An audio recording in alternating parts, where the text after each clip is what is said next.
Theo is co-founder with Chris and CEO of CloudNC, which is a company from our fifth cohort. It's another applied AI company that's going to transform manufacturing. Theo, welcome to the stage. Thanks, Matt.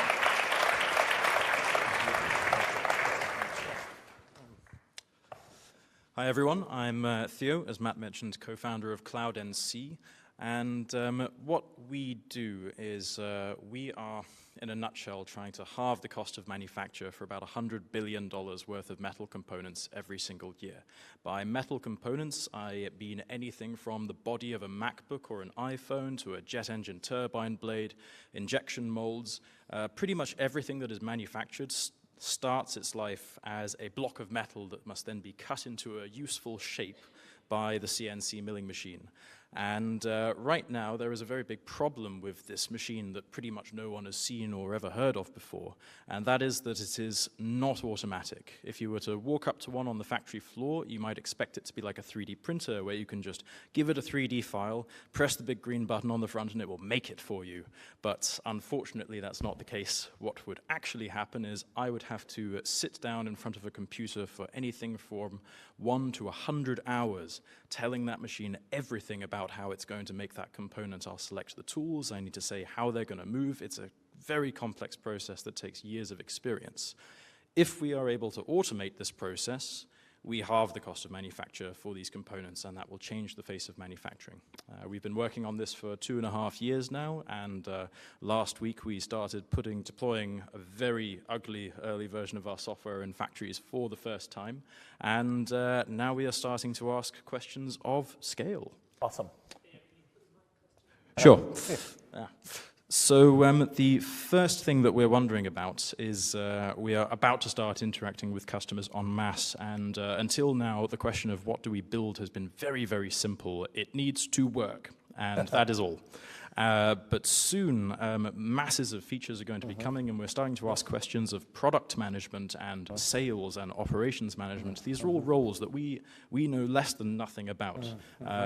So the question is, how do I hire for not just new roles, but entirely new functions of my business that I know nothing about, and where getting it wrong could be very dangerous for our future? Yep. So this is one of the things. It's important to rely on the network around you and build a network. So it's one of the reasons, by the way, this is one of the things that's a distinction between a good VC and a not good VC, is VCs should be able to help with this, because part of what VCs do is they aggregate networks around them. So for example, it's like, oh, well, we're trying to solve product management. And you say, okay, well, here are 3 people who can help you with that, right? And who have done product management not just generally, but in, for example, advanced, kind of difficult, enterprise-like circumstances or manufacturing-like circumstances, et cetera. And these are people to talk to. Similarly, they should be able to introduce you to, but you can also look other networks to do this, is go to some of the smartest people you know and say, who are the best product managers? Go talk to them. Go learn something about them. And by the way, this is the classic challenge in entrepreneurship. It's like, well, I got 15,000 other things to do. I got to do this too? And the answer is yes. Right. It's one of the things like in entrepreneurship, you're always recruiting, and you're always recruiting while you're fundraising, while you're developing your product, while you're building partnerships and establishing channels, and while you're getting feedback. So, and the mistake is you don't go to your network and say, well, who's the best person I can hire? Because the best person they think who might be looking for a job may not be there. No, who are the best people you know? Let me go meet them. Let me talk to them. Let me understand something of what they look at. And you say, look, here's the problem I'm trying to solve. And then as you're talking to that person, who's the best person in product management, 1, 2, 3 that they know, you say, so who do you think might be good for this job? Right? Like, do you have anyone that you know, because you're really good at this, that you think is really good too, that I can go talk to? And by first talking to them, you're learning the template of this is what excellence looks like. Right? This is what intelligence and sharpness. Then the last thing is to really make sure that around your network, not just with your VCs, not just with people on the board, but that you're building connectivity with people that you can cross-check things. So for example, you hire a salesperson. The salesperson says, oh, well, I don't have the right materials in order to do this because of X, Y, and Z. And you go, okay, well, it doesn't sound, I'm not sure. Does that sound quite right? Well then, for example, because I myself have no enterprise sales background, when I was hiring people and evaluating what was going on LinkedIn, I was establishing connection with other people who were very good, right?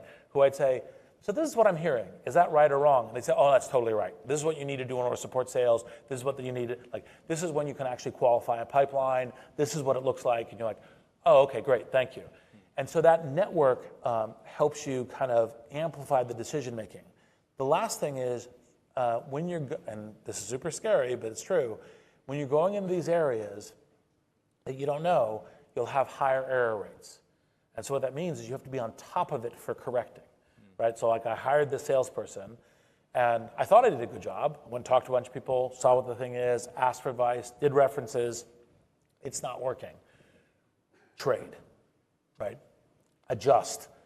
Really evaluate early that about whether or not like this is working out or not. And so there's one of the lines from, there's this film Ronin from the Robert De Niro character that I really like, is if there is a question, there is no question.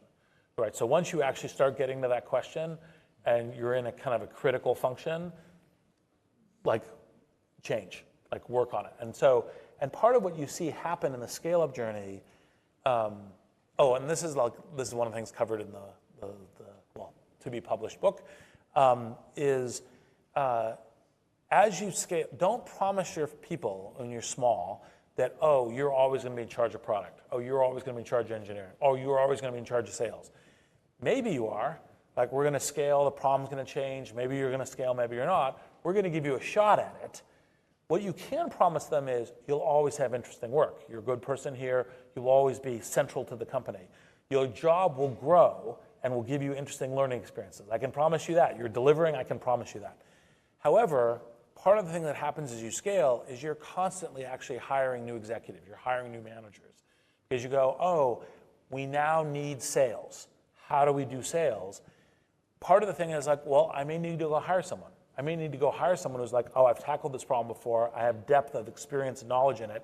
And even though I had this really scrappy person who was a generalist who was doing a really great job, you're like, great, I will keep your job. It's super interesting. You're always going to be important to the company, but we're going to hire a new head of sales. And so that trading as you're going along the path is a classic part of the entrepreneurial journey. I mean, literally every single startup I've seen, especially when it's in kind of blitzscale mode, is trading a quarter to half the executives every year or two, right? So it's moving as it's doing, and that's one of the central things to think about is it's a dynamic progress, and so you'll be evolving as you're going.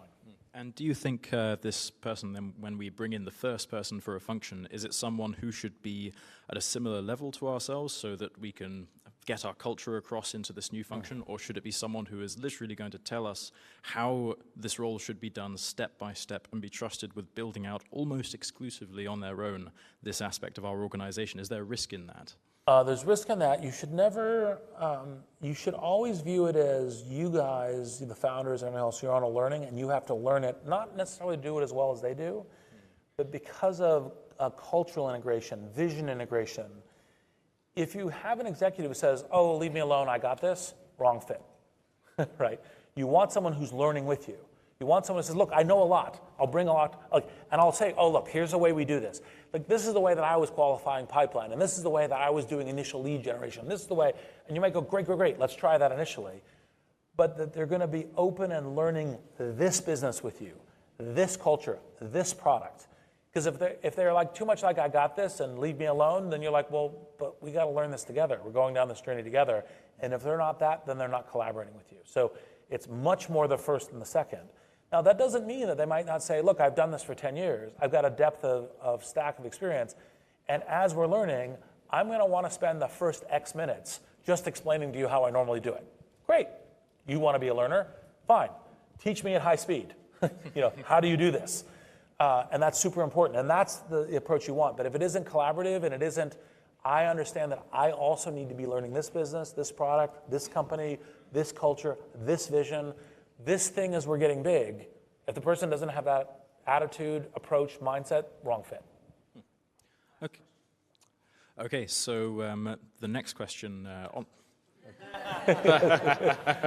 My last question on scaling the team. So right now we are 15, and it's very heavily skewed towards software engineering. 13 software engineers, 1 head of talent, and myself. Yep. And as we transition towards selling to customers, we're going to need to probably double the size of our software engineering team, and also bring on all of the other functions. And we've been very careful over the last 2.5 years to build a team that is a set of software engineering teams that operate almost completely autonomously and with full responsibility and ownership. I think that if my co-founder and I dropped everything and went off to Patagonia for a month, not that we're going to, but if I was just in Patagonia in December, but yes. That's where all the VCs go. Yes, exactly. But if we were to do that, I think the company would run absolutely fine, and maybe 3 or 4 emails would be enough to keep us moving forwards, and we treasure this. Yes. But we're starting to wonder if that itself can scale. Can we, as we move from 1 product with 3 teams to 6 products, for example, with a number of teams, can we maintain that kind of autonomy with very little structure and very little management, or do you think we'll run into huge issues? Well, part of it, you're scaling a company, you kind of start, like the size you're at, you're all in a room, you all have an exact shared mindset. There really isn't communications difficulties, because when people have a question, they lean across. I suspect you're in some equivalent of a big room, but there may be a little bit of configuration. That will change. You get to 50 people, and you can't all work in the same room effectively. It's too noisy, it's too difficult, et cetera. And so you begin to change the patterns of information, flow, collaboration, kind of what's happening, what's the coherence in the direction, and that's a natural part of scaling. It's also a natural part, as you mentioned, of adding in different functions, because it's like, look, I'm really focused on the sales function. I'm really focused on the product management function. I do need to know about the engineering functions. I need to know what's going on. But like, for example, the in-depth architectural difference, or this is what the huge rev's going to be. This is how we're going to take our software and make it more platform and more modular. Product management needs to know that. Sales probably only needs to know aspects of that. And so then you begin to have more of a differences of what's going on, because not everyone's in the same headspace. Now, that doesn't mean that you don't go through phases where you're targeting an ability to run really efficiently and operationally, and you shouldn't be able to be, single person path dependent. We're like, oh my God, if you went away for a month, the company stops. That's a disaster. You want to keep the resilience of that. But you're going to be going through phases where, especially as you're adding in new functions, adding in new products, adding in new scale, executive founders are going to be deeply in it to make sure you're hiring the right people, culture's the right people. Like, for example, one of the interviews in Masters of Scale that's going to be coming out sometime in the next couple months is with my partner at Greylock, Neil Bussery, who's the CEO and co-founder of Workday. One of the things that he said on the interview was he literally interviewed all of the first 500 employees for cultural fit, right? Because he wanted to make sure that the cultural fit was there. And part of that was because he was training all the managers and everyone else how important that was. And whenever they did a rejection on cultural fit, because he was the last interview, he and his partner Dave, would come to them and say, look, this is why. Because then after 500, he knew that they then had learned it. Like, he doesn't do cultural fit interviews anymore, because it's so deeply embedded in the company. Well, that's something that, for example, at 15, he wouldn't go to Patagonia and say, oh yeah, you guys got this and everything else. He would still make sure that it's there. And so there's ways in which you're key to solving these new problems and solving these problems in the foundation as you get to scale. And you will continue to try to be operationally efficient such that things run well, they hit well, even without you there.